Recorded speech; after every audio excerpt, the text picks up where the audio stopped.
tees. The frame itself comes built, but with no electronics. And it's pretty unique. It's big, obviously bigger than the A-scale hang-on racers, but this just has a front single steering arm, and it's a swing arm that does not lean the bike. So basically we have to utilize counter steer to turn the bike, which is a little bit counterintuitive.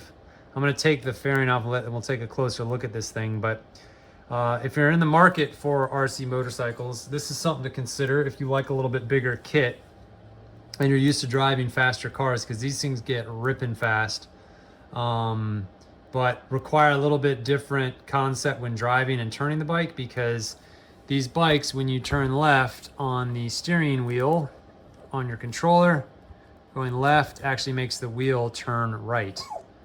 And then to keep the bike in a turn and tighten the turn, you actually have to apply counter steer, or basically hold the bike up if you're turning left by turning the wheel right, which in turn turns the wheel of the tire left, which is kind of weird. So if you're confused, you should be, because it's kind of confusing. But once you're driving, it feels a little more intuitive, but it's a much different driving feel than the 8th scale hang-on racers. And honestly, if you're just getting into the hobby, I would avoid this style. This is an older kit as well. I'll do a video on this one. This is the Venom. This is an A scale non-hang-on racer. Again, counter steer. But I don't like the way these drive as much, but at the higher speeds, they're more stable. So let's pop the cover off this bike. You can see you could actually get knurled screws here, maybe like I do on the smaller bikes, to quickly remove the fairing, but you don't have to remove the fairing. I run the battery cable out here. I have a little on-off switch, so I can just turn it on and off while I'm racing, and not have to mess with the fairing. But of course, to service the bike, you got to do that. Not the end of the world. So I'm gonna pop these 2 screws off, remove the slider, these sliders here that are nylon. And they play a big part of this, and I'll explain how that works. But we'll get everything off so we can take a closer look. This is a Marlboro livery that I came up with myself. I made my own stickers and whatnot, and took some time painting it. Thought it turned out okay, but obviously you can get the kit with the stickers and not really have to do too much of a paint job. But you are gonna have to cut all this out and assemble it, or just run it naked. I think a lot of guys will just run them naked, but I'll tell you, I've flipped this bike a couple times hitting bumps and whatnot, and I do think the plastic polycarbonate fairing here protects your beautiful carbon fiber frame and aluminum parts. So it's worth doing. It's a little easier to see as well. So, all right, let's take the frame off and check it out. I'm sorry, the body off and check it out. All right, here's the other side of the kit. I've just backed these screws out right here. Check this out. And this is really all you got to do at the track. Just slide that right off the front. And now I can easily get the battery out, and I guess have a little easier time messing with the front forks. Access to your pinion to swap that out, maybe the main gear. Come over to the other side here. I gotta say too, the rear stand that I've got here is pretty cool, made by X-Rider, but it does not come with a kit. So the kit's pretty inexpensive compared to some of these other kits. I mean, there's some kits. There's Whole Shot Hobbies in Australia, and they got some kits I think are close to $1,000, no electronics. So this is less than half that cost, but you do have to buy the other stuff, and that does start to add up to your cost. So anyway, that's the bottom fairing off. Let's take the top fairing. It's gonna be 2 screws here, and then I gotta take these grub screws to get this off so I can slide this off completely. So I'm gonna do that so we can get a closer look at the frame and talk about it a little bit here. All right, got the fairing off. And you can see the beautiful carbon fiber. This bike is really well built, very simple design. Where do we begin? Let's first look at the steering system. You've got your single full-size servo here. I'm using a BLS 451. It is not an adjustable servo size though, so you kind of do need to find a standard servo. But you can take the measurements of a Futaba BLS 451 online if you're ordering this kit, and that'll fit perfectly. I'm still messing around with the actual rate, or how much servo travel I'm using. I started at 20, went up to 50. 50 seems to be working pretty well. You have an option too, or where you can locate your the servo head here, or the steering arm connection point. And I'm kind of front outer. I'm not exactly sure how that affects your control feel, but So far that's been doing okay for me. You can see on the servo arm, just to get a little bit more resolution, I've got that pretty close in. I might consider moving it out, but I'd like to have that servo resolution on the radio at least up around 70%. Got the Easy Run.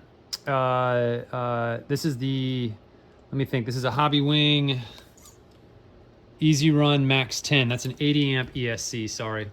And that's paired up with a 3652 3100 kV. I'm sorry, 3000 kV Easy Run motor. You can buy that combo from Hobby Wing, and that's worked out well. I did have to take the cover off the top of the ESC to actually get it to fit in though. That was probably the hardest part of the kit, that and installing the front brake. So one of the coolest things about these kits, and you can get front brakes from for your A scale bikes, but the 5th scale bikes come with a front brake. This has got a carbon fiber front rotor. It's free floating, which is pretty wild. Let's turn on the bike and check out the function. You have to do a little bit of radio tuning to get that in. So let me turn my radio on. And basically it's a 3rd servo. This is more like a 9-gram servo space. They give you the metal servo arm, but obviously no servo. And my kit didn't really come with a real effective way to mount the servo, so I sort of had to do that myself. Let's see, Scorpio. Okay, so this cool thing about the Easy Run kit too, you got a button, and I just put a sticker there so the on button is right here. That way when I have the fairing on, I don't have to mess with unplugging and plugging in. So it's on a pull wire for the brake. You can see it working like that. There's a spring system relief here, so you don't have binding. And that's just on my brake, so I can press brake forward, and I get some front wheel action braking there. Now, the ESC I have programmed on minimum setting, I believe, and you can hear it. There is some ESC braking. Let's listen. And now I'm gonna apply brake. It's very slight though. It's almost imperceptible. Still messing around with it because I'll be honest, the braking it's not tremendous. I mean, right now my setup, I brake a lot faster with a smaller bike. This thing's got some mass to it with the 6200 milliamp 2S LiPo pack, but the brake's cool. It's just two aluminum plates here squeezing in on this carbon fiber plate, and it has been without issue. Front fork here, I went ahead and installed the softer springs. It comes with the firmer spring setup, front and rear. To do that, you just have to unscrew the top part of the fork, take the wheel off with the brake, and then these the arms here just slide right up and out, and you can change the spring rate setting. So I found the softer spring rate on the front has really helped, especially on braking. I was getting a lot more bike instability. When I went with the softer brake though, I'm getting a lot better traction there. So that's been good. I installed a softer brake on the rear here, brake spring, and that actually did not work out. I was getting too much sag, too much preload, and I was getting body drag, which was causing me in hard turns to drag the body and lose traction.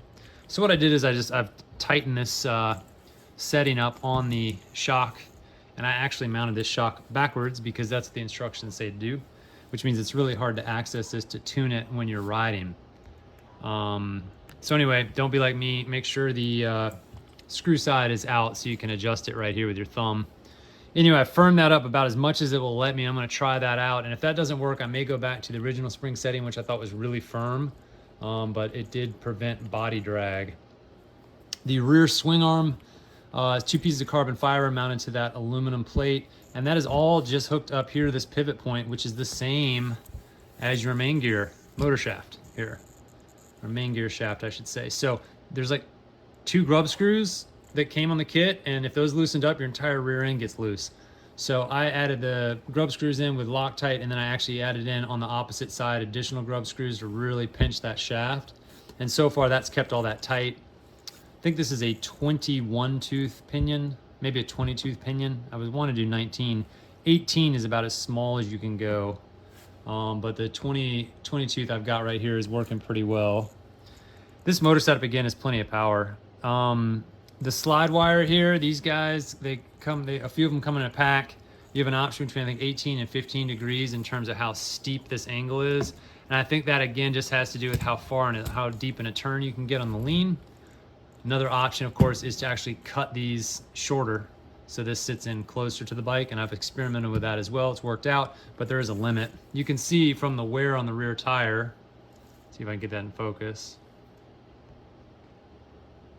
There you are. There is some level of chicken strip still, but I mean, man, we're getting down to the vertical part of the tire, so I don't think I can get too much deeper with this kit. I don't know if it's even necessary anyway. So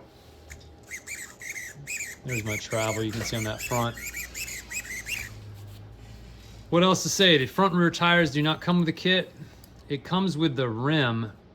I should say the spoke part of the rim, but then you have to order this, which comes pre-glued to a carbon fiber rim, and it comes with the bolts. The kit comes with the bolts. So make sure if you order this kit, and I got this one from Asia Tees, you also order the wheel set, and you're gonna also have to order the fairing set separately.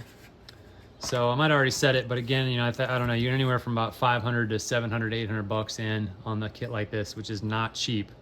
But if you're into speed, this is the kit to do it with. So I'm still tuning this thing, but I'm getting close to where I'm really happy, and it's becoming very, very maneuverable. I would say it's still not as maneuverable as the 8th scale leaning riders. And also, of course, the driving style is a little different, because check this out. I'm gonna show you how when you are driving this, watch the front wheel. If I turn to the left, watch what the front wheel does. It goes to the right.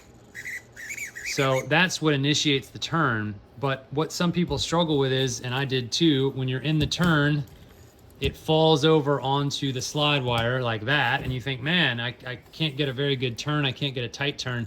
Well, the key is to actually keep the slide wire off the ground when you're in the turn.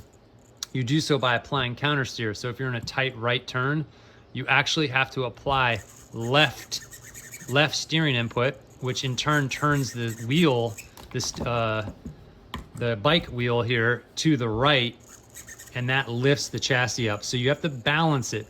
So it's a combo of speed and applying that counter steer to keep this guide wire off the ground. And as you do that, you'll actually get and let the bike slow down. You're gonna apply more and more counter steer, which in turn makes the bike turn tighter and tighter. So if you're having problems with these bikes, you're like, man, I just can't get it to turn tight, but you're dragging the wire the whole time, that's why.